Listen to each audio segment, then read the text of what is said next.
still reign and establishing this kingdom on earth, taking charge in the world of his hands. Hold him fast to the face you don't dance.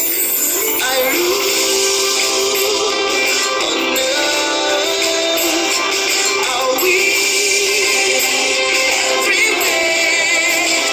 Your eyes on the throne. Your eyes on me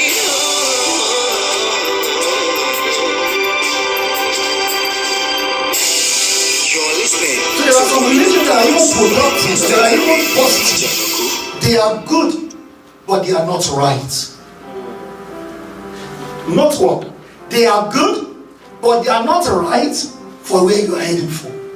And that's why it's important. There are some things we need to know about wealth and building financial capacity. Please don't miss next month.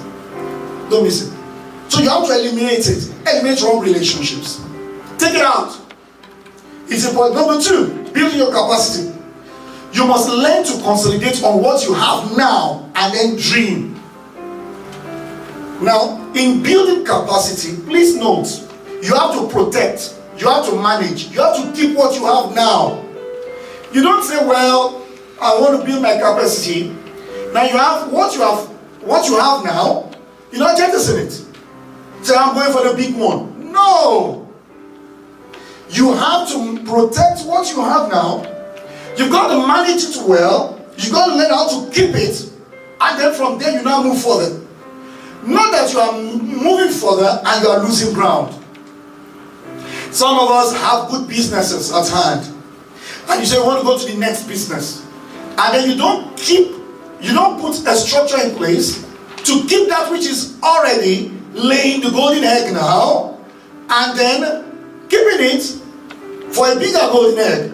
When I say, oh, I can't do those businesses again. I can't do those businesses again. I'm going for a bigger one. No. You must learn the art of protecting and managing what you have now, and then from there you move on. And not only that, you make it fun, enjoying the journey. Remember, it is work and not labor. There's a difference between work and labor. Labor connotes when you guess.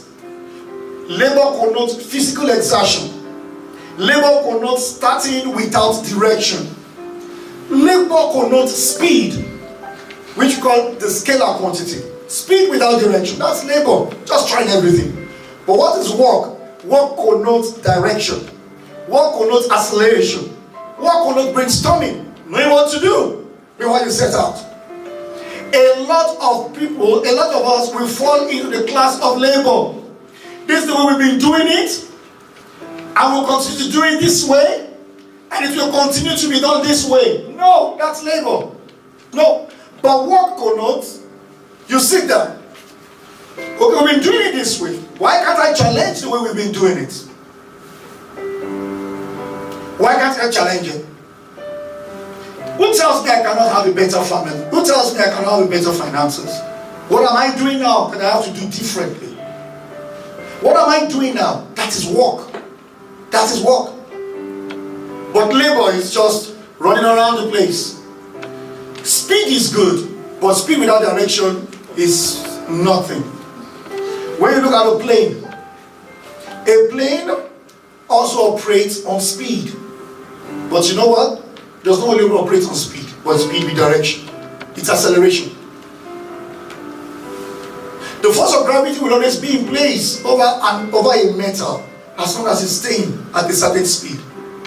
But by the time it goes at a certain speed, you realize that the force of gravity gets suspended. Then the force of aerodynamics comes into place. But how can you achieve a metal flying in the skies? It's because there is speed and direction. If the plane is going this way and going this way, it's not going to take off. But for it to take off, what must it do? It must go in a particular direction. Straight direction. So that's when we're talking of capacity alignment, whatever you want to do. Is it music? Is it business? You should be a writer. You should be an author. Whatever you want to be, a sport person. You must have speed, but your speed must have what? Must have direction. That's what we call acceleration. I want to encourage if anyone here, you can go one of the months we looked at the theme acceleration. You can get it on the YouTube and go and listen to that message. It's very, very powerful. Very powerful. A lot of people have speed, but they don't have direction. So it's like jogging on the treadmill. You know, when you're jogging on the treadmill, you are sweating. People are looking at you, oh, he's working hard. But the question is, are you working smart? It's important. Number 3, in building your capacity, build and improve yourself. In you building your capacity, you must train. And when I talk of training, I'm talking of formal and informal training. Study to increase your knowledge. Meet the right people and have a good mentor. What you are doing, somebody else has done it before. There is nothing new under the sun. Get the right mentor. Get the training. Formal and informal training. Formal has to do with your writing. Informal, you have to observe. You're a mentor. Many of us are struggling because we don't have mentors. We don't have mentors in our lives. You've got to get mentors. Now, it will be difficult for you to say, oh, I want to get a mentor that I know that fits into what I want. But the issue is, you don't necessarily have to have a mentor that you have to always speak with. You know, you can actually be mentored even by the YouTube, online mentoring. You want to know somebody's opinion, pick his book and read. Listen to his teachings. Invest in your mind first, and then not only should you invest in your mind, invest your money as well. You need to change your mindset, transform your mindset to where you intend to be. Be intentional about it. You have to transform. For you to be able to increase your capacity, you have to increase your mindset. You have to be transformed in your mind. You have to read books that challenges your thinking for you to think differently. And I wrote there, read the book I call The Secret. And I think I shared it here some time ago. When I made up my mind then I said, I don't want to work, I want to switch to be an entrepreneur. Having worked as a banker in the financial industry for over 12 years, and I was already used to 30 days make a pay. At the end of every month, you get paid. You know, having gone through that over the years, it's very difficult for you to switch. You understand what I'm talking about? It's like living certainty as a way of certainty. And I struggled with it. I kept praying. But you know, it doesn't take prayer alone. And then there was a book I encountered. I read 2 books. One of them was The Secret. And then the second one was Who Moved My Cheese? The Secret is not so much of a Christian, it's not a Christian, it's just a conventional book. But what the book is just trying to do, the summary of it is, as you think, so you end up being. And they proved it from the scriptures, they've proved it from secular world, they look at different people's lives, and they just realize that every man is a product of his thoughts. So I read that book. I knew from within me, from the scripture, that God is able to do exceedingly abundantly above all we're able to ask or think through the power that works in us. I knew that. But I never knew the gravity of it, and that's the principle of the word. It works. And then I picked several people who had made a success of their life, and they said, the first thing they did was to first of all change their thoughts, change their thinking. So I realized I've always been thinking as an employee. For me to start, first and foremost, I have to start thinking as an employer. So each time I'm going to the office, I choose then not to drive. So I'll get a bus that will take me from my house straight to my office. And those times, I will just sit down in the vehicle, in the bus, because I'm not driving. And I will just begin to flip the book. Then after I read that book, The Secret, and I read the book again, Who Moved My Cheese? It's just a very simple story of 3 mice. You know, they would go to a junkyard where maybe some like KFC or McDonald's would normally dump their food, their waste. And every night when they go there, they will go and eat, and they will come back. Those 3 mice, they will go and come back, go and come. So at a point, they realized that the waste was dropping. It was decreasing. But they kept still going and coming back, going and coming.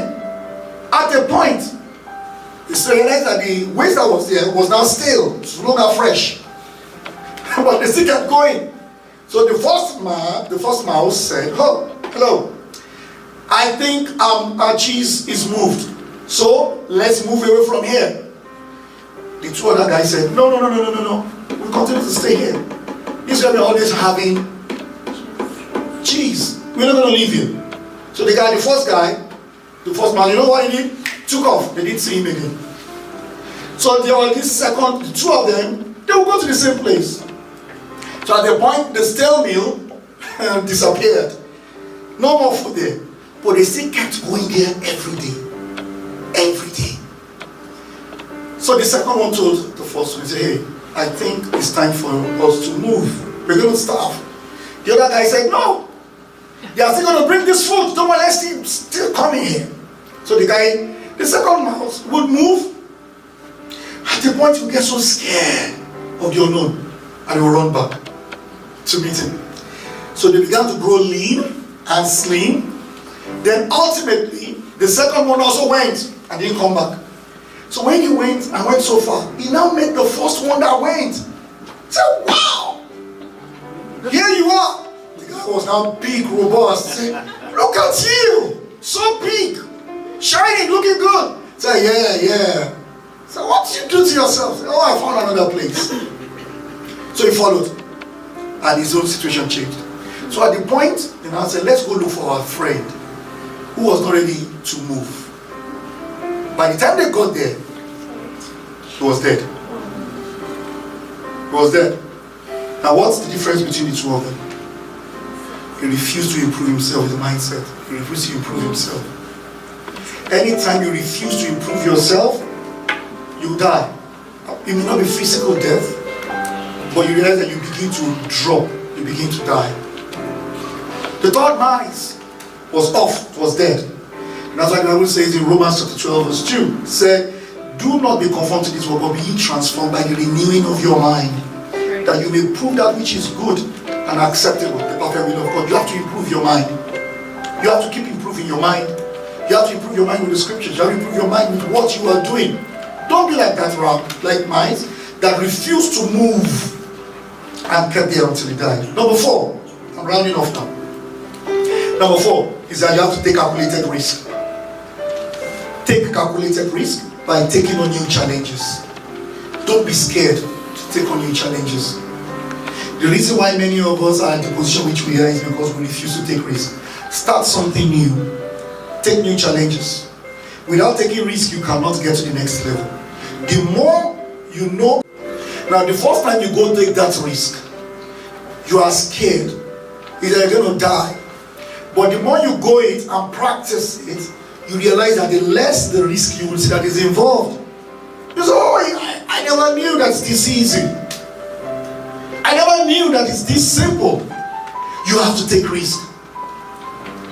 To be outstanding, you have to fly in the opposite direction of your fears.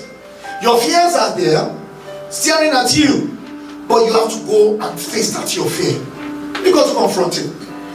Genesis chapter 12 verse 1. God spoke to Abraham and told him, say, "Get out of your country. Get out from your family. Get out from your father's house. To the land that I will show you." It doesn't make sense for you to just say to get out to the land I will show you. Excuse me, can I have a map? No. Can I have a GPS? No. Can I have the address? No. Just go. The address. No, can I have the address? Yes, the address. Canaan. So where in Canaan? Just go to the land I will show you. And that's why we all celebrate Abraham today. We call him the father of faith. Because faith simply means risk. But when you come on the platform of faith, it is a guaranteed risk. Because God is backing it up. It's a guaranteed risk. It's a guaranteed risk. It is very, very important. Even where you are today, this room you are sitting today is a risk. It's as a result of some people who took risk. Some people left the United Kingdom and traveled all the way far to to a place called Canada. And they took the risk and stayed here. And here they stayed. And because they took that risk, many people can come. You know what? When you take the first risk, you become a pathfinder. A lot of people are followers, but we don't have so much of pathfinders. And we need to get pathfinders. We need to get pathfinders. Where are the pathfinders? Where are they all gone to? Where are the pathfinders in business? Where are the pathfinders in all that we do to break the ground? Where are they? Many are long gone. And then lastly, to allow having to build your capacity, you have to create a system. Create a system that functions outside you. Create a system that functions outside you. Be more involved in new challenges. Build a system that works. It may take time. It will take effort, but it's a necessity. Build a system. Now, a lot of us don't know how to build systems. That's why we have to find out what does it take. Gradually empower a point man that can create a structure. You can create a structure so that you can run. Now, if you are still doing something and it's built around you, no, you have to create a system. Create a system that works. If I'm not in the office today, or if I'm not at this business, will it stop or will it continue? If it's going to stop, then there is a major challenge. You don't have a system in place. You've got to create a system. Create a system. You have to build it. Creating a system involves processing. You have to look at your process. You have to look at the system. When you talk of process, you are talking of a clear replica and a support that can easily be accessed. You create a system. You create roles for different people. You match skills with the roles. Not everybody is equally gifted in skill, but you have to match the skill with the role. You have to create a structure. You have to create a structure. Create a system. This is very, very important. Now, creating a system is the advanced stage. And that is where I want every one of us to look into. That business you are doing, do you have a system in place? When you create a system, long after you are gone, the system is still in place. Are you there? Long after you are gone. That's why people can have businesses that will outlive them. Because once they step out of that business, the system keeps running. So have you created a system? And that is in building capacity. I'm going to stop here. Building capacity is a must for everyone. And that's why we have come to challenge ourselves every first Saturday of the month. We are looking at this. What can I do? What am I doing wrong? How can I create a system? Employing people is not just for you to employ them because you want to give them a job, but you are creating a system. If I'm not there, will it still continue? Will I still have it right? Will it still continue to run? So some of us, what I will discuss today may still be a little bit ahead of us. But you know what? Keep those information.